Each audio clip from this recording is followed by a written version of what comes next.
It's time for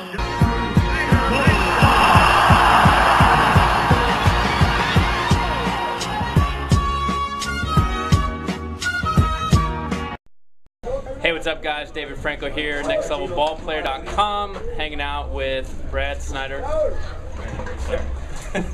Just making sure your brother's name is. Yeah. Sometimes I get you guys mixed up. But anyways, we're sitting here in the dugout of Estrellas in Dominican. We're just gonna talk to Brad about some baseball tips that have helped him make it to the big leagues and kind of established him as a great baseball player over the years.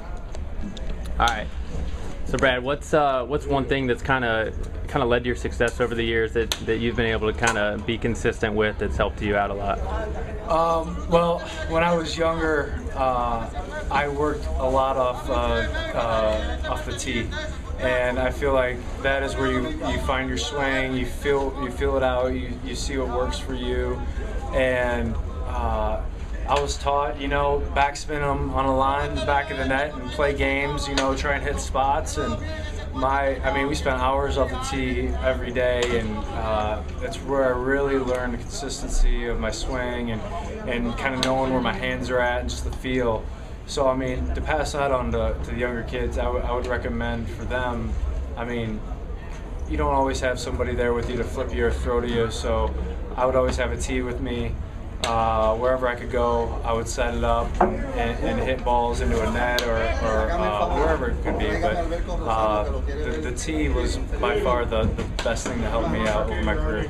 Is there kind of like a tee routine that you like to do, or a progression, or how do you? Yeah, now we still do it to this day. I'll come in, I'll do, it's mostly when I start my day off, I'll start with tee just to get loose mostly. But I'll do 10 balls up the middle, put the tee then kind of not all the way on the corner or not all the way on the way corner, but just maybe a ball in and then back, kind of where I want to make contact going the other way. I'll do 10 or 15 because I like to make sure my swing's level that way. And then I'll bring it all the way to the inside corner and put it up maybe a foot in front of the plate and work on backspinning balls to the pull side for about 10.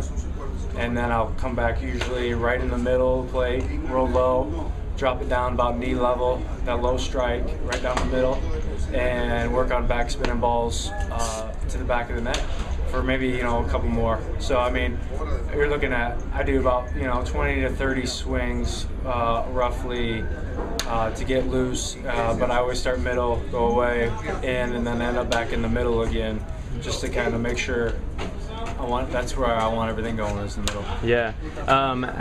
How do you get feedback from your swings? Is it more like how the ball feels off the bat, or is it do you see where the ball travels, or? Yeah, I would say the feeling, when you're squaring up balls consistently, especially off a wood bat, you have that feeling of the barrel. As far as metal bat goes, it might be a little bit harder. You still have the feel of the barrel, but it's a little more forgiving. Yeah.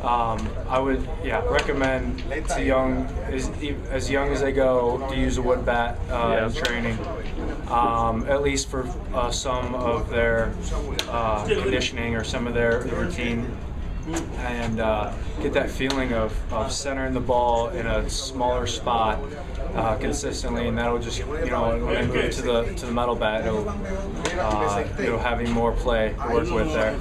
And then I can feel a lot with my hands. I like to keep the bat kind of in my fingertips. I don't choke it much. I'll keep it basically in my fingertips, maybe like that. I won't get here like some people will. So I keep it out there. I like to have it more of a feeling of the head going through the zone in my fingers instead of just a massive choke or a punch going through. Yeah. Cool, man. Awesome. Thanks a lot for taking some time. No problem. it's time for